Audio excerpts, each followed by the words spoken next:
안녕하십니까. 오늘은 편집장과 함께 영성지능에 대해 알아보도록 하겠습니다. 여러분 혹시 영성지능 혹은 SQ라는 말을 들어보셨습니까? 우리가 일반적으로 지능이라고 하면 IQ와 EQ 정도로 알고 있습니다.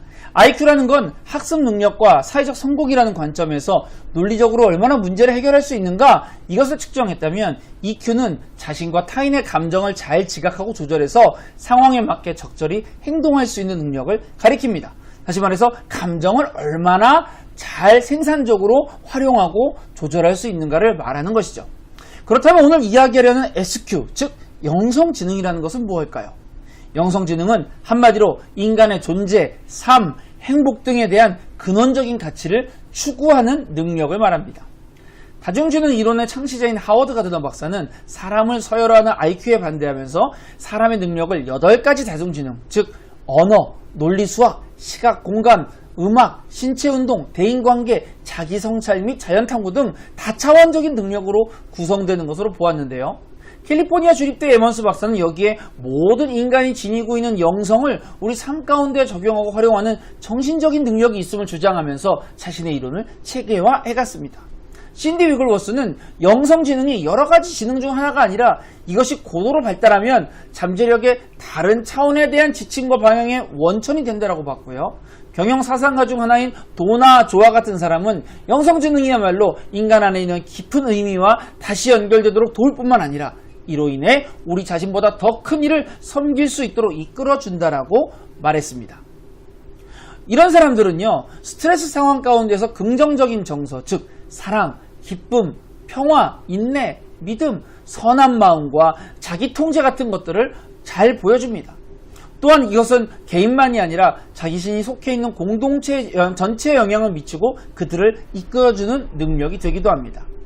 인간의 실존과 초월, 관계, 내면에 대한 이 영성지능은요, 특정한 종교에서 말하는 어떤 영성이라고 하는 것이 실제로는 모든 사람들에게 잠재되어 있는 것이며 자기성찰과 수행을 통해서 얼마든지 개발할 수 있는 능력으로 말하기도 합니다.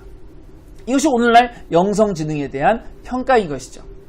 한편 이 영성지능에는요, 실존, 초월, 의미, 관계, 내면, 의식 등 6가지 지능이 존재합니다. 실존이란 자신과 타인 그리고 형이상학적인 문제들을 깊이 생각하고 통찰하는 능력을 말합니다. 초월은 일상의 한계를 뛰어넘는 초월적인 시각이나 존재에 대해서 인식하고 자각하는 능력을 말하고요. 또 의미는 모든 사건과 사물의 본질, 근본을 통찰해서 그 의미를 찾아내고 이것을 통해 올바른 삶의 가치와 방향을 추구하는 것을 가리킵니다.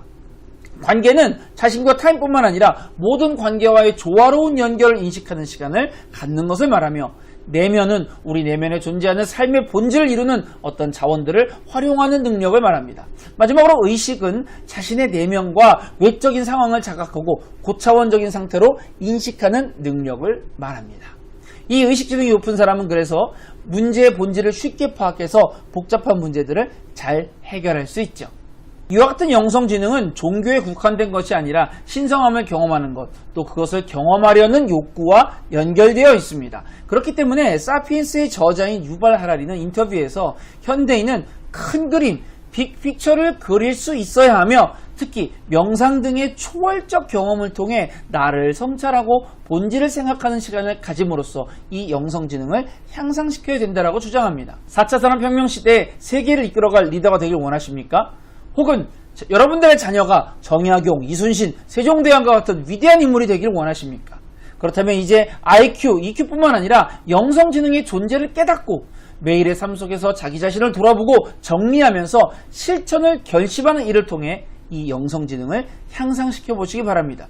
구체적인 방법이 궁금하시다면 다음 영상에서 이것을 확인하시기 바라고요. 지금까지 전하는 것을 도와주는 사람들, 전사닷컴의 박종현 편집장이었습니다. 고맙습니다.